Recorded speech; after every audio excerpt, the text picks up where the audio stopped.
자, 6학년 1학기 사회수업 시작할게요. 오늘 배울 내용 교과서 50쪽에서 53쪽이고요.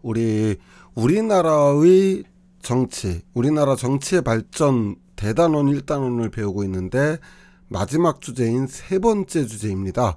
민주정치의 원리와 국가기관의 역할이라는 주제를 가지고 배우게 될 텐데, 첫 번째 시간으로 민주정치의 기본 원리는 무엇이고 국민주권과 권력분립의 원리란 어떤 것들인지 알아보도록 하겠습니다. 자, 민주정치란 국민이 나라의 주인이 되고 국민의 뜻에 따라 이루어지는 정치를 말합니다. 자, 민주주의 국가에서는 인간의 존엄성을 실현하고 자유와 평등을 보장하기 위해서 민주정치의 기본 원리를 지키게 되죠. 자, 인간의 존엄성, 자유, 평등 많이 들어본 단어죠. 민주주의의 기본 원리였습니다. 그런데 민주정치에서는 이 인간의 존엄성과 자유, 평등이라는 민주주의의 기본 원리를 실현하기 위해서 국민이 나라의 주인이 되고 국민의 뜻에 따라 이루어지는 정치를 민주정치라고 하는 거죠. 자, 첫 번째 원리가 바로 국민주권의 원리입니다. 국민주권이라는 말은 나라의 주인으로서의 권리, 즉 주권이 국민에게 있다라는 건데요. 우리나라에서는 어떻게 국민주권을 설명하고 있는지 우리나라 대한민국 헌법을 들여다보겠습니다. 먼저 헌법 머릿말에 해당하는 전문에 유구한 역사 전통을 가진 우리 대한국민은 이렇게 시작을 합니다. 대한민국이 아니라 대한국민입니다. 왜 그런 거 하니? 우리나라 헌법에서는 우리나라를 일제강점기 국민들의 불의에 저항했던, 일제라고 하는 불의에 저항했던 3.1운동의 정신과 그 결과 수립된 대한민국 임시정부를 시작으로 보고 있죠. 이때는 일제에 의해 나라를 빼앗겼던 시절이었으나 우리 국민이 있었기에 임시정부를 수립할 수 있었고 이것을 대한민국의 시작이라고 보는 겁니다. 즉 대한국민이라고 말함으로써 대한민국이라고 하는 나라의 정체성은 국민이다 라고 선언을 하고 있는 거죠. 자, 제1조 1항은 대한민국은 민주공화국이다 이렇게 설명하고 있습니다. 민주공화국, 즉 주권이 국민에게 있는 국가제도를 채택하고 있는 국가임을 선언하고 있는 거죠. 자, 1조 2항 대한민국의 주권은 국민에게 있고 모든 권력은 국민으로부터 나온다 이렇게 말하고 있습니다. 우리나라의 주권은 국민에게 있고 우리나라의 모든 권력은 국민으로부터 나온다는 말이죠. 역시나 국민주권의 원리를 설명하고 있는 내용이라고 할 수 있겠습니다. 국민주권이란 국민이 나라의 주인으로서 나라의 중요한 일을 스스로 결정하는 권리를 말합니다. 자, 그런데 국민들이 나라의 일을 결정한다?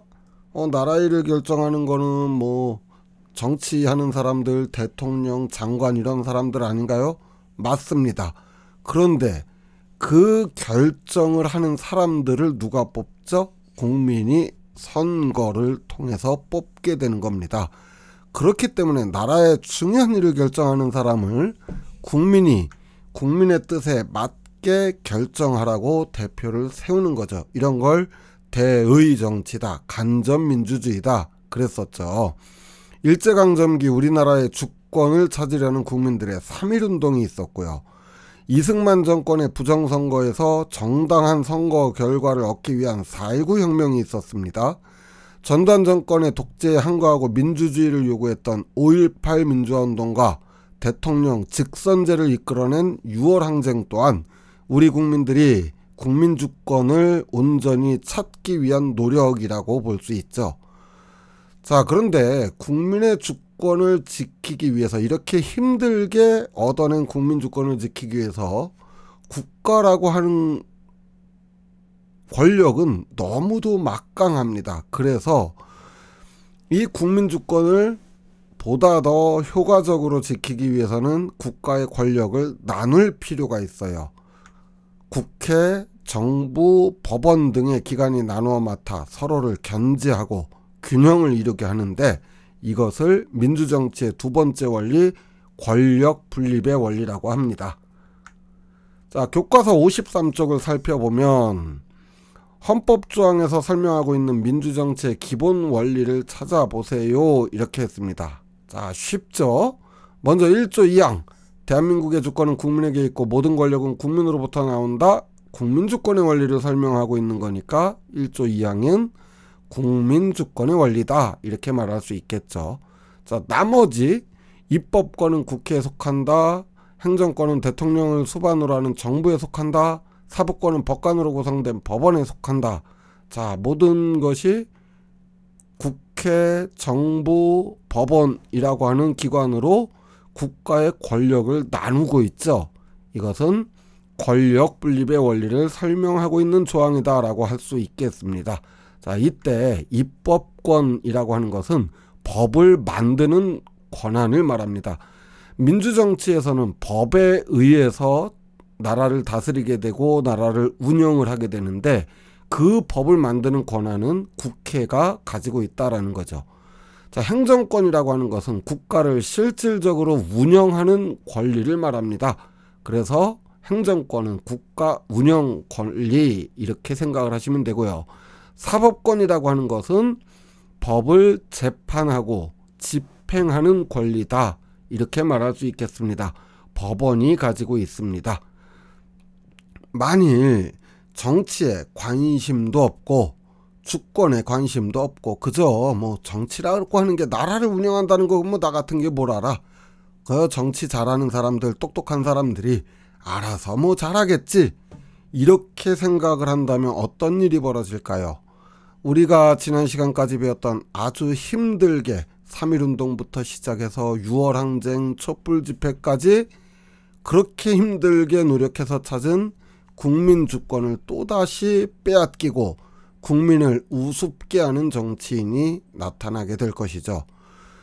유명한 말입니다. 독일의 법학자 예링이라고 하는 사람은 권리 위에 잠자는 자는 보호받지 못한다 라고 말을 했습니다. 이 말은 권리가 있다고 해서 그 권리를 행사하지 않고 권리를 지키려고 하지 않는 사람은 그 누구도 보호해 줄 수 없다는 거죠. 따라서 우리 모두가 국민주권의 의미와 민주주의의 의미를 바르게 알고 자신의 권리를 정당하게 행사하고 지키기 위해 노력해야 되겠죠. 자, 핵심 정리해 볼게요. 민주정치의 기본 원리는 두 가지입니다. 뭐라고요? 국민이 국가의 주인으로서의 권리를 행사하는 국민주권의 원리, 또 국가의 막강한 권력을 여러 기관이 나누어서 행사하는 권력 분립의 원리, 이 두 가지를 기억하면 되겠고요. 다음 시간부터는 이제 이 권력 분립의 원리에 따라서 우리나라의 국민주권을 어떻게 지키고 어떻게 시행하고 있는지 첫 번째 시간으로 입법기관인 국회에서 하는 일을 알아보도록 하겠습니다. 오늘 수업 여기서 마칠게요. 수고하셨습니다. 안녕.